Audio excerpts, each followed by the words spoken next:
Well, hello there, motherfuckers. Well, tragedy has once again struck the wrestling world, and sadly, for me, this is even sadder than Balls Mahoney or somebody else like that.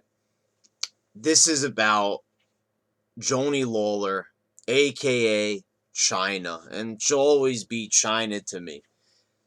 Chyna passed away at the age of 45. It was reported today. I got up early for work today. I'm standing there waiting for the train to come, and I see this at like 6 o'clock in the morning, and already my day's off to a bad start with this news. I mean, she was so young. And what kills me is that she hadn't been in the WWE since 2001. I think this is just, because of a bad relationship with them. She didn't leave on a very good note. And it's just very sad. WWE was also didn't want to induct her into the Hall of Fame because she did pornography, which I think is such a lame fucking reason. I mean, the owner of the company is on steroids, and you want to talk about what's right and what's wrong, and how can you even say that?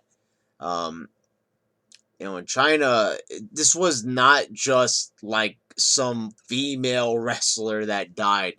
For the newer fans out there, for younger fans on my channel who, don't have the network or, weren't alive during that time or, weren't aware enough to see China in her heyday, I did. And I got to tell you, she was amazing.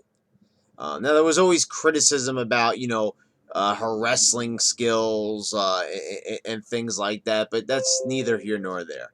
I thought that she was pretty good, but anyway, it's about what she did and how she was booked by Vince McMahon and Vince Russo.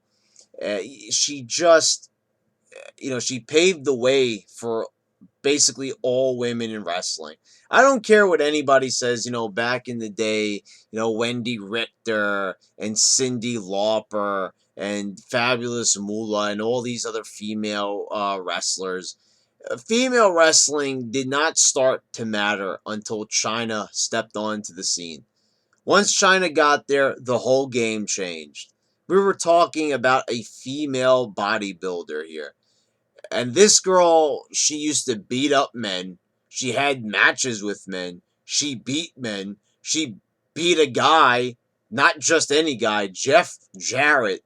Yeah, the former co-owner of TNA, the big star Jeff Jarrett, owner of Global Force Wrestling. She beat him for the Intercontinental title in a good housekeeping match. And also, my personal favorite match from her for the Intercontinental title at Survivor Series 1999 against Chris Jericho. That was a classic match with a great finish, a pedigree off the top rope. We'd never seen that move before. That was a great finish to a great match. And, she had a lot of great moments throughout wrestling. She was number 30 in the Royal Rumble in 1999. As a matter of fact, let me be the first one to say that 1999 was China's finest year. She was in the King of the Ring tournament, things that were not even fathomable back then. Who would think that a woman that was over 200 pounds, over 6 feet tall, China was, I believe she was at least 6 feet, maybe 5'10", whatever. She was, definitely different proportions from what we expected to see from a woman. We'll just put it that way. And she changed the wrestling game. China with her signature low blow. She acted as the valet and real life girlfriend of Triple H back during the late 90s. She also was in a famous on-screen relationship with Eddie Guerrero, where the tag name, the pet name Mamacita was coined by Eddie Guerrero. Very popular twosome right there. She just had a lot of great moments. Also, one thing that was great about China was her entrance. She would bring this bazooka to the ring and shoot pyros out of it. Just very recognizable. I mean, you see China and she really stood out. There was nobody else like her. It's just really, really fucking sad that she's gone. Without a doubt, my favorite women's wrestler of all time. I mean, she just was in there with the guys. There was no competition. She had some great matches, and she was part of some great moments that we're never gonna forget. And D-Generation X. She was part of D-Generation X, and it wasn't just me. Everybody said it at Raw at 1000 back in the year 2012 when they had the 1000th episode celebration of Raw. She was missing from DX. You had Shawn Michaels, Triple H, X-Pac, the New Age Outlaws, but no Chyna. I'm sorry, you can't have a DX without Chyna. Chyna was there. There you can't forget about her no matter what. And I'm really serious about this, guys.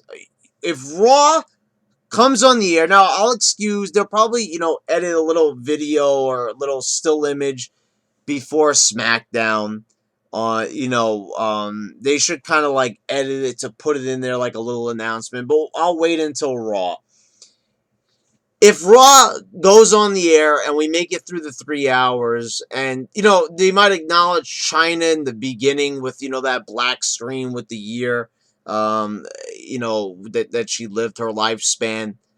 But if they do not do a video package, if Michael Cole and JBL and Byron Saxon sit there on Raw and we don't see a fitting tribute video, we don't see wrestlers talking about China in any way, then I'm seriously turning the show off. Out of respect for her memory. Because, listen, guys, China was very instrumental in the success of the Attitude Era. She was one of those unique characters. And, you could argue, well, she wasn't exactly charismatic. It's just what she was. The presence and the fact that she would even get involved in wrestling in the nature that she did.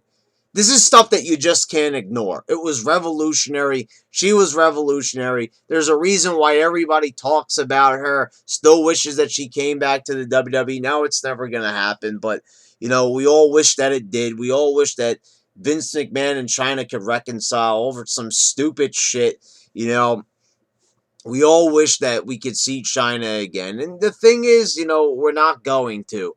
But if they're going to ignore her the same way they ignore Test or Umaga, I understand as long as these people were not Benoit and they didn't kill anybody, you can't fault somebody that hard for doing drugs or getting involved in porn. I mean, it's like an industry that's pretty much acceptable nowadays. It's not really that big of a sin. And I know they're a PG company and all that, but give me a fucking break.